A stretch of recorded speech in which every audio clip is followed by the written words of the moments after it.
I'm here to talk about these little things, okay? Not the kind that you use for telephones.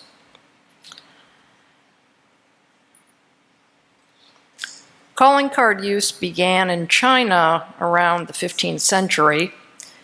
It got popularized on the continent in the 17th and 18th centuries. This is a calling card, and that's a calling card. But mind you, there are various sizes that you can hold in your hand. The use was defined during the Victorian-Era, then crystallized in Edwardian England and America, where consumerist spirit, fueled by a newly minted ability to surmount social boundaries, held sway. A lovely Queen Victoria, and then King Edward. Edith Wharton. Anybody ever read Edith Wharton, Age of Innocence, Ethan Frome? She was a chronicler of high society. Along with an increasing use of calling cards by the middle and upper classes, the genre of dead white male and female authors such as Mark Twain, Rudyard Kipling, Jack London, and the august Edith Wharton relied upon calling cards to identify class, gender, and economic ability in their writing and amongst their peers. Mark Twain. One of Mark Twain's many calling cards. He was quite a peacock when it came to stationery.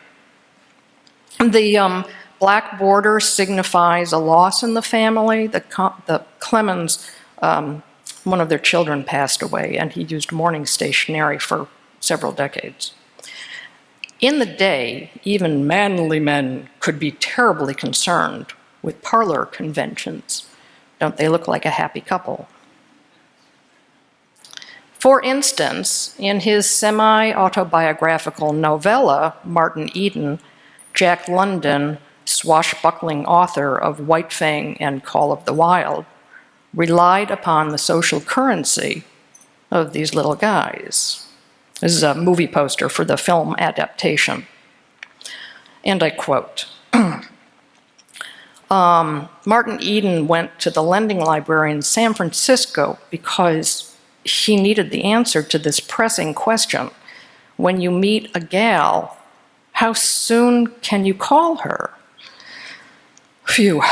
Well, he spent hours at the library, and he was appalled at the vast edifice of etiquette, and lost himself in the mazes of visiting cards, also called calling cards, conduct between persons in polite society.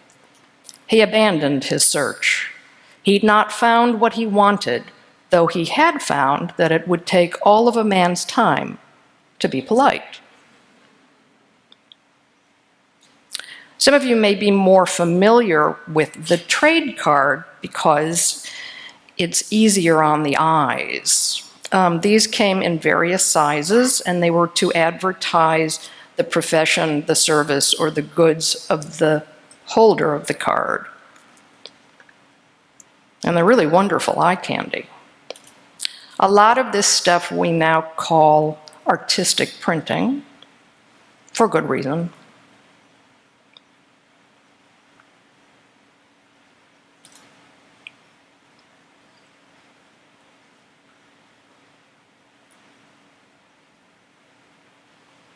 And they were either produced letterpress or engraved, or sometimes both.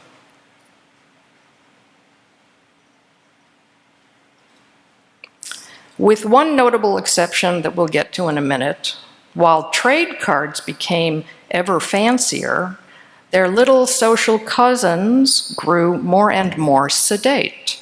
This is an engraved calling card of Daniel Berkeley Updike, the typography historian and himself a letterpressman, circa 1900. By the 1860s and 70s, most of Europe, including Britain, had wholly espoused sobriety in personal cards. And the etiquette of type style and layout was rigorously observed.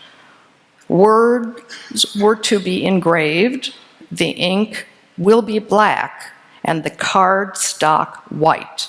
For example, a man's town address appeared in the lower left-hand corner, his club would appear on the right, and if he had a country estate, you omit the club and you put in the country estate.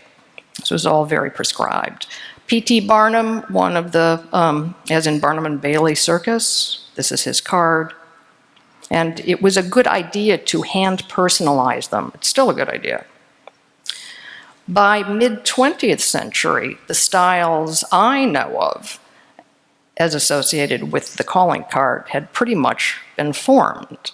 This is from my book. So there is a size for a child's card, a size signifies a single woman, a different size for a married couple, and etc.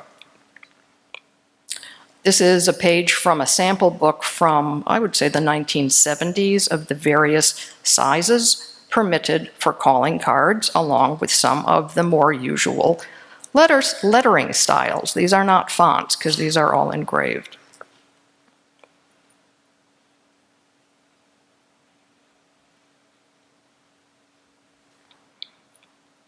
So how do you use these things? Before the telephone, calling cards were the vehicle by which social calls were made. Think of them as early social media. This is the inventor of the telephone. This is his calling card. Okay, this is from the Ephemera Encyclopedia. And these were the rules. Unmarried daughters living at home did not have cards of their own. Their name appeared compendiously on their mother's card. Sisters without parents used cards with their names listed in order of seniority, or simply the Mrs. Smiths. Yeah, you say that. Now, a gentleman would never make a call on a home where there might be single ladies. That would be shocking. This is the calling card of Louisa May Alcott, and it just says Miss Alcott.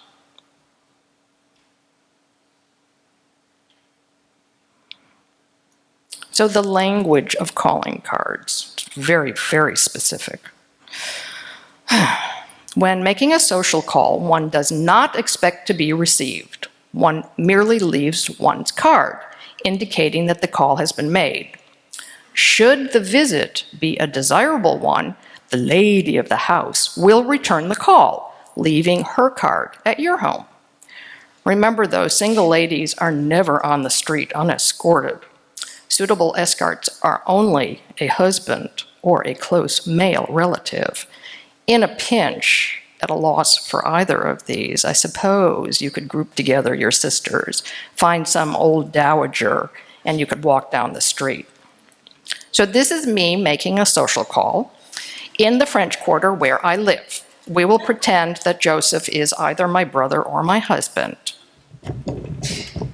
I go to a door, knock, knock, knock, or ring the bell. The servant answers. All middle and upper class houses during the Victorian-Era had servants. I place my card on the tray that is used expressly for this purpose. Now the wait begins. Hopefully, my social call was a success and the lady of the house will return my call. If this did not happen within 3 weeks, I have been shunned, and I take to my bed with the vapors. Oh dear, oh dear, oh dear. Quote from Evil and Waugh, Decline and Fall. So the whole idea is that you make a social call, but these little cards serve as the communication device. It's actually quite brilliant. Reader's Digest condensed version of the language of the calling card from my book. God forbid if my card is returned with my fold unfolded. That means I don't want to talk to you, get out of my face. The upper right-hand corner folded means that I have made a call. Upper left-hand corner congratulations. The sad one is lower left-hand corner, and etc. There are also acronyms from the French that you can use with your little pen. Congratulations is PF, Happy New Year, PFNA, and etc. And the best thing about these were that this language was not static. It would change from season to season and from town to town, keeping you on your toes.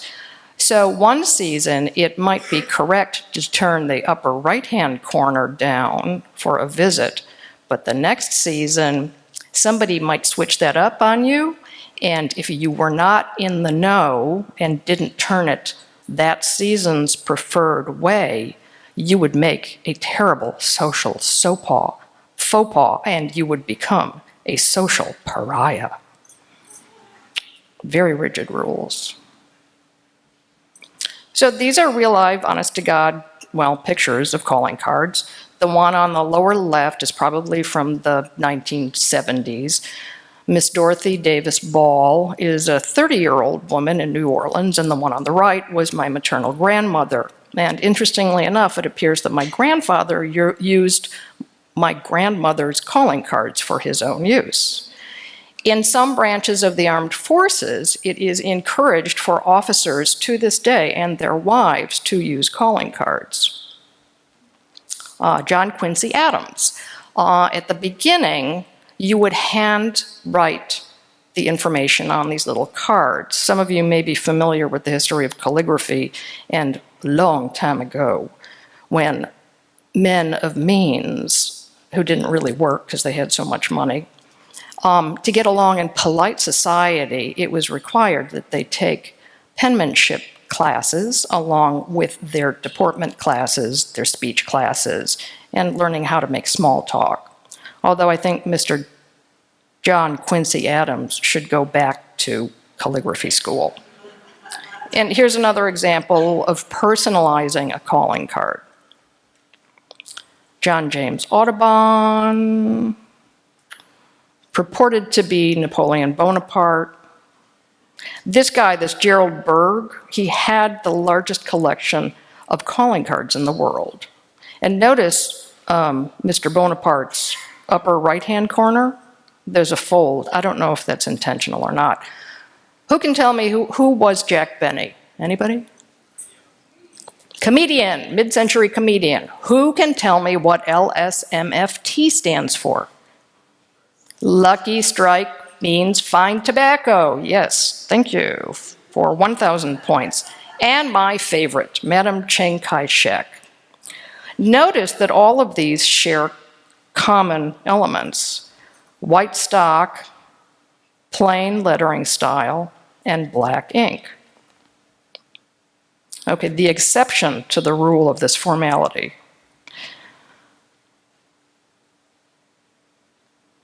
Leave it to the Americans. With the popularity of chromolithography and other specialty printing techniques, some American calling card aesthetics took a more robust feel. So in this little card, we combine chromolithography, embossing, gold foil stamping, and die cutting. And this is all to replicate that, turn down the right-hand thing because I'm making a social call for you. This is a very rare gelatin transparent calling card with tipped on wreath, chromolithographed and die cut.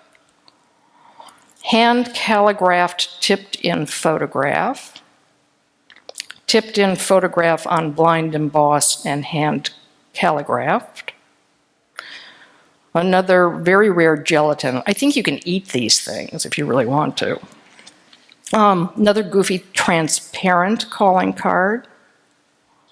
Hand calligraphed calling card. I think this is a very early one. And these are, here we go again. Chromolithography, gold foil stamp, emboss, die cut, and the one on the upper right has hand edging. Another purely American invention was the flirtation card. These held a much more direct message. Generally speaking, these were used by the lower knee working classes to make an introduction, and the rest was up to you. These are very cute. Okay, no calling card presentation would be correct without the business card. Business cards supposedly evolved as a combination of just a plain old calling card and the trade card. And you can get 500 of them online for $8.50. That's fabulous. And you might recognize some of these. I think 2 of them are engraved and 1 of them is letterpress. I can't remember. And Sean King's, up until 2009, Landor's stationery program was engraved, and it no longer is. And in conclusion, 20th century case study.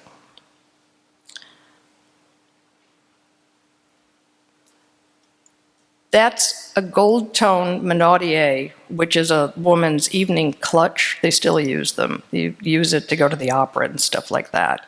I'm guessing it's from the 1940s, and it holds, this is the whole thing, there's a compartment for a lady's absolute essentials for the evening, being lipstick on the upper left-hand corner, the open tray. Upper right-hand corner would contain loose face powder and a powder puff, and then the compartment on the bottom is large enough for 10 non-filtered cigarettes, like Lucky Strike that I used to smoke in the 1980s. However, there was a surprise. A gentleman's calling card was inside, and I could see from the slight transparency of the thin cardstock, there was something on the verso. I was curious. Patricia, I'm on my way to California, Lyle. I have no ideas what to say. One can only imagine the interlude.